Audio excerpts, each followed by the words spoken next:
ओम भगवते वासुदेवाय नमः। कामिका एकादशी की शुभकामनाएं। कामिका एकादशी व्रत कथा। एक गांव में एक वीर क्षत्रिय रहता था। एक दिन किसी कारणवश उसकी ब्राह्मण से हाथापाई हो गई और ब्राह्मण की मृत्यु हो गई। अपने हाथों मारे गए ब्राह्मण की क्रिया उस क्षत्रिय ने करनी चाहिए, परंतु पंडितों ने उसे क्रिया में शामिल होने से मना कर दिया। ब्राह्मणों ने बताया कि तुम पर ब्रह्म हत्या का दोष है, पहले प्रायश्चित कर इस पाप से मुक्त हो, तब हम तुम्हारे घर भोजन करेंगे। इस पर क्षत्रिय ने पूछा कि इस पाप से मुक्त होने के क्या उपाय हैं। तब ब्राह्मणों ने बताया कि श्रावण माह के कृष्ण पक्ष की एकादशी को भक्ति भाव से भगवान श्रीधर का व्रत एवं पूजन कर ब्राह्मणों को भोजन करा के सदक्षिणा के साथ आशीर्वाद प्राप्त करने से इस पाप से मुक्ति मिलेगी।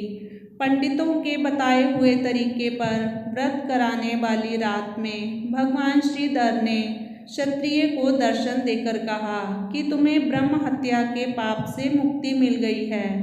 इस व्रत के करने से ब्रह्म हत्या आदि के सभी पाप नष्ट हो जाते हैं और इहलोक में सुख भोगकर प्राणी अंत में विष्णु लोक को जाते हैं। इस कामिका एकादशी के महात्म्य के श्रवण व पठन से मनुष्य स्वर्ग लोक को प्राप्त करते हैं। जय श्री हरि।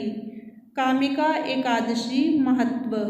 अर्जुन ने कहा, हे प्रभु, मैंने आषाढ़ माह के शुक्ल पक्ष की देवशयनी एकादशी का सविस्तार वर्णन सुना। अब आप मुझे श्रावण मास के कृष्ण पक्ष की एकादशी की कथा सुनाने की कृपा करें। इस एकादशी का नाम क्या है, इसकी विधि क्या है, इसमें किस देवता का पूजन होता है, इसका उपवास करने से मनुष्य को किस फल की प्राप्ति होती है। भगवान श्री कृष्ण ने कहा, हे श्रेष्ठ धनुर्धर, मैं श्रावण मास की पवित्र एकादशी की कथा सुनाता हूँ, ध्यान पूर्वक श्रवण करो। एक बार इस एकादशी की पावन कथा को भीष्म पितामह ने लोकहित के लिए नारद जी से कहा था। एक समय नारद जी ने कहा, हे पितामह, आज मेरी श्रावण के कृष्ण पक्ष की एकादशी की कथा सुनने की इच्छा है, अतः आप इस एकादशी की व्रत कथा विधान सहित सुनाइए। नारद जी की इच्छा को सुन पितामह भीष्म ने कहा, हे नारद जी, आपने बहुत ही सुंदर प्रस्ताव किया है। अब आप बहुत ध्यान पूर्वक इसे श्रवण कीजिए। श्रावण माह के कृष्ण पक्ष की एकादशी का नाम कामिका एकादशी है। इस एकादशी की कथा सुनने मात्र से ही वाजपेय यज्ञ के फल की प्राप्ति होती है।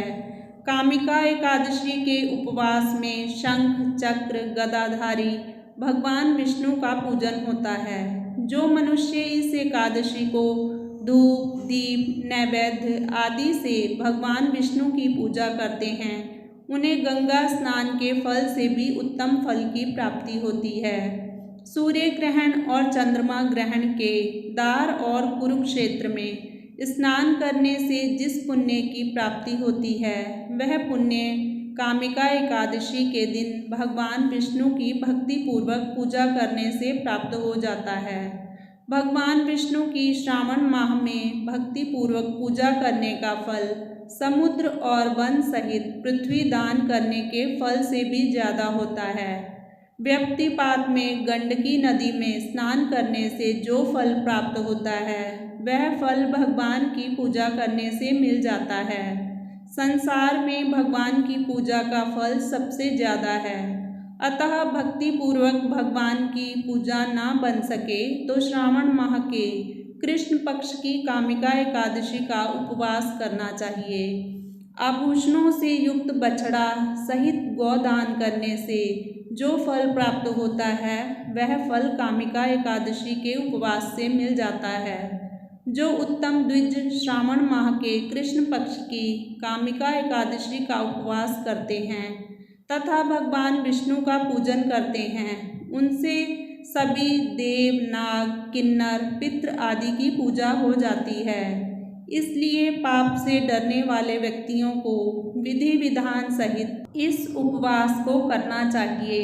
संसार सागर तथा पापों में फंसे हुए मनुष्यों को इनसे मुक्ति के लिए कामिका एकादशी का व्रत करना चाहिए।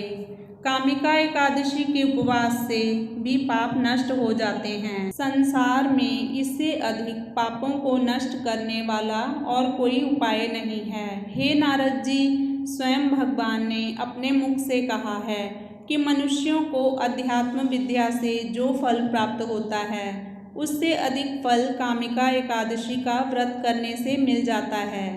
इस उपवास के करने से मनुष्य को ना यमराज के दर्शन होते हैं और ना ही नरक के कष्ट भोगने पड़ते हैं। वह स्वर्ग का अधिकारी बन जाता है। जो मनुष्य इस दिन तुलसी दल से भक्ति पूर्वक भगवान विष्णु का पूजन करते हैं वे इस संसार सागर में रहते हुए भी इस प्रकार अलग रहते हैं जिस प्रकार कमल पुष्प जल में रहता हुआ भी जल से अलग रहता है। तुलसी दल से भगवान श्री हरि का पूजन करने का फल 1 बार स्वर्ण और 4 बार चांदी के दान के फल के बराबर है। भगवान विष्णु रत्न, मोती, मणि आदि आभूषणों की अपेक्षा तुलसी दल से अधिक प्रसन्न होते हैं। जो मनुष्य प्रभु का तुलसी दल से पूजन करते हैं उनके सभी पाप नष्ट हो जाते हैं।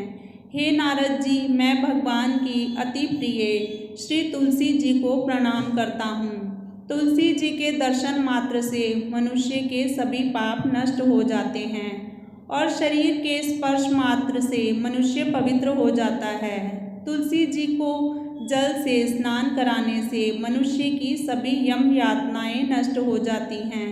जो मनुष्य तुलसी जी को भक्ति पूर्वक भगवान के श्री चरण कमलों में अर्पित करता है उसे मुक्ति मिल जाती है। इस कामिका एकादशी की रात्रि को जो मनुष्य जागरण करते हैं और दीप दान करते हैं उनके पुण्यों को लिखने में चित्रगुप्त भी असमर्थ हैं। एकादशी के दिन जो मनुष्य भगवान के सामने दीपक जलाते हैं उनके पितर स्वर्गलोक में अमृत का पान करते हैं।